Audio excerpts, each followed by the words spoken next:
skillful somersaults, breathtaking cheerleading stunts performed in the mid-air, and even a flying circus. This performance by the South Korean musical group took Turkish spectators in Istanbul by storm. They were particularly impressed when the cast invited the audience on stage. The audience gives a standing ovation to the performers for their mesmerizing movements and stage techniques. This contemporary musical set in the ancient Silla dynasty has drawn the attention of Turkish media and experts. The musical debuted in 2011 and was exported to Singapore last year. Now it's also a huge hit in Istanbul.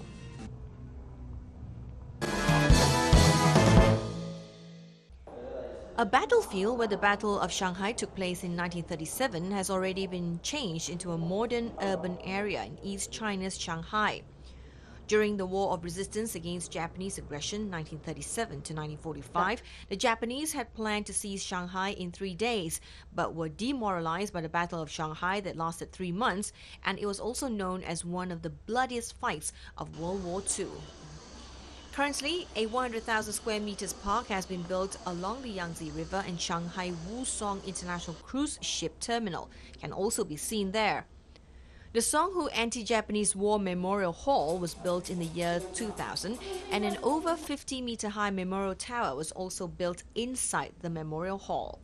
While boarding the top of the tower, people can enjoy a bird's-eye view of the whole Baoshan district.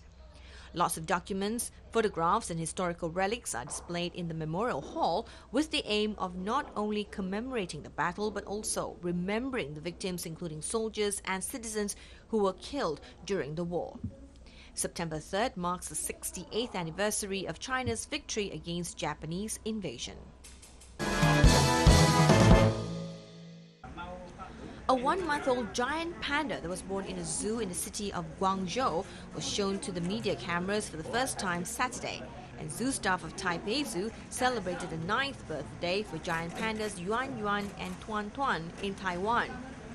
A month ago, the giant panda cub was born at Guangzhou Chimelong Safari Park, the first birth in the southern region this year, and has been staying with his mother, Mei Qing, ever since.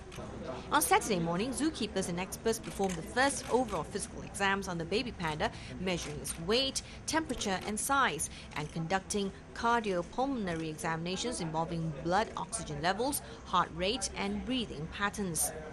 Experts said after examinations that the baby panda weighed 1,250 grams and was 23 centimeters long. They added that the baby panda is in good physical condition. According to zoo officials, the public will have to wait for some time before the cub makes its first appearance in public. The giant pandas in Taipei celebrated their birthday on Saturday as well. Tuan Tuan was born on September 1st, 2004, and Yuan Yuan was born on August 30th, 2004. However, zookeepers chose August 31st to celebrate their birthdays this year. In the early morning hours, keepers decorated the pandas' rooms and prepared 2 birthday cakes made with cornbread and grapes frozen in ice cubes. Tuan Tuan ate his birthday cake alone in the display room, while Yuan Yuan stayed in the nursing cage while taking care of their first cub, Yuan Zai. The 2 giant pandas were sent to the zoo from the Chinese mainland in the late 2008, and Yuan Zai is their first cub.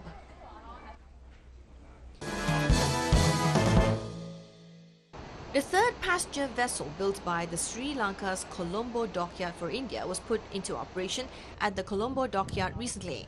This is the largest passenger vessel manufactured in Sri Lanka.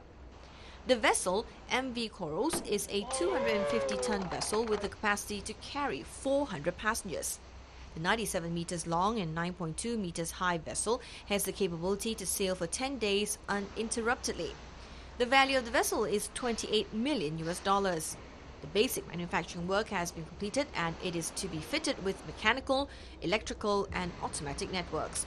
The chief executive of the Colombo Dockyard, Mangalayapa, said that the vessel is to be handed over to the Indian government in March next year. Japanese automakers have begun work on building the nation's first test facility for hydrogen tanks. Hydrogen-powered fuel cell vehicles are now being developed. These will be sold in Japan from 2015. There are high expectations for this next-generation eco-friendly vehicle. They emit no carbon dioxide and offer drivers the same functions as gasoline-powered automobiles. A groundbreaking ceremony for the testing facility was held on August 26th in the city of Itoshima in Fukuoka Prefecture. Fukuoka Governor Hiroshi Ogawa said the facility will be the world's most cutting-edge technology in testing hydrogen tanks. He said he hopes the prefecture will lead the way towards a hydrogen-powered society. Experiments at the facility will include testing the tanks for durability. Researchers will work to develop affordable high-performance tanks that can be used at hydrogen stations. The facility is set for completion next March. A fire festival at the foot of Mount Fuji captivated Japanese and foreign visitors alike. The annual event took place at Kitaguchi Hongu Fuji Sengen Shrine last week. Monks say it stretches back more than 400 years. Participants carried portable shrines through the city during the one day. One featured a model of Mount Fuji. They later set 92 torches aflame along the 2.5-kilometer approach to the shrine. Local firms increased the number of torches this year. They expect more visitors to the area since Mount Fuji's recent inclusion as a UNESCO World Heritage Site.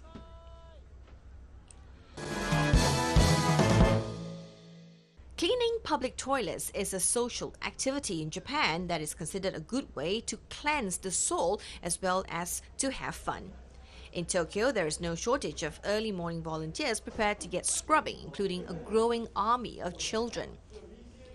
A group of adults and children assembled at a public toilet near a station in Tokyo on a Sunday morning at 6 a.m. They are here to scrub it clean from top to bottom. Urinals and toilets are the first targets, and then is the turn of the walls, the sinks and the floor. By 7:30 a.m. they are gone, leaving behind them a gleaming public toilet looking as good as the day it was installed. This group of bleach-sloshing Good Samaritans are the Benjo Sujer, a 35-member group created on Facebook who task themselves with scrubbing clean Tokyo's thousands of public toilets one by one. The name Benjo Sujer is a combination of the Japanese word for lavatory and a play on the Japanese word for cleaner and the English word soldier. 45-year-old Magome, who runs an architecture agency, started the group in 2011 and says that for many members, this activity has led to a sort of spirit-cleansing ritual, and it is similar to one of the trainings Buddhist monks endure to find peace of heart. The total number of public toilets in Tokyo is unknown, but they are numerous, mainly located in parks and in other busy areas of the city. Personnel hired by the local administrations are usually tasked to clean them, and it is rare that citizen communities step in to volunteer because of the negative connotation toilets have. However, Japan's Toilet Labo chairman, Atsushi Kato, argues that it has not always been so in Japan. Kato's non-profit organization aims to educate people around the world about the importance of having clean, hygienic toilets and, most importantly, how to use them properly. He explains how the Japanese have culturally had a close relationship with toilets, and that old generation would sometimes talk to the god of toilet and how cleaning it leads to become a better person.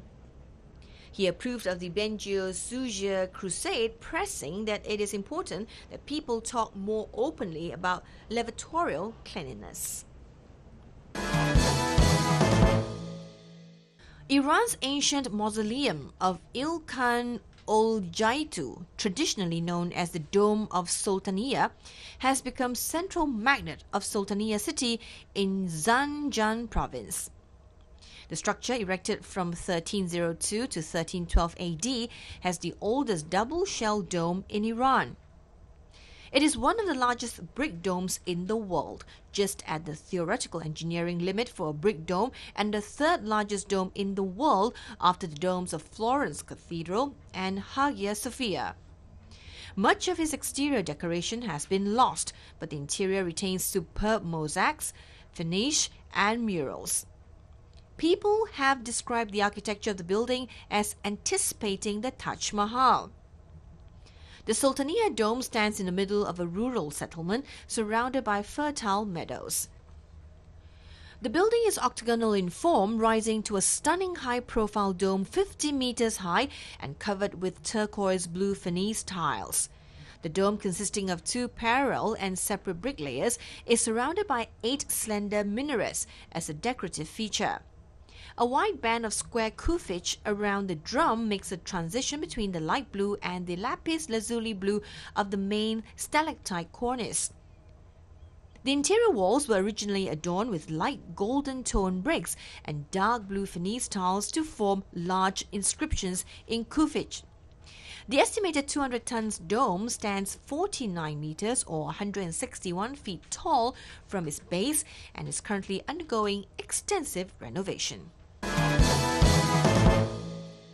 Charlie Chaplin's legacy lives on in a small town in western India. Each year, fans of the silent movie star gather to dress up and remember their black and white comic hero. Canes in hand and bowler hats firmly in place, dozens of Charlie Chaplin impersonators tramp through the streets to celebrate the birthday of the legendary comic actor and filmmaker. Chaplin has an odd resonance in this industrial port town. Surrounded by salt flats bordering the Thar Desert, Adipur's only claim to fame is the annual parade, now in its 40th year, to honor the silent era actor. More than 100 children and adults dress up in natty black suits and carry canes as they do the Charlie Chaplin walk through the streets. Ashoka Vasni is the founder of the Charlie Circle, a club that has been celebrating Chaplin's birthday since 1973. 64-year-old Aswani, who practices traditional Indian medicine for a living, says that he often hands out DVDs of Chaplin films to his patients when they are feeling low. The Charlie Circle Club has about 200 members, all living in and around Adipur, and the annual bash for Chaplin's birthday is the club's highlight. The parade in Adipur every year winds down with club members performing skits mimicking Chaplin, and the day's festivities end with a screening of one of his classic films. The parade is an opportunity for Aswani to mimic the legend and celebrate his idol. Aswani is not just an ordinary fan of the legendary actor, he has made Chaplin a big part of his life. Charlie Chaplin was born 16 April 1889 and died 25th of December 1977.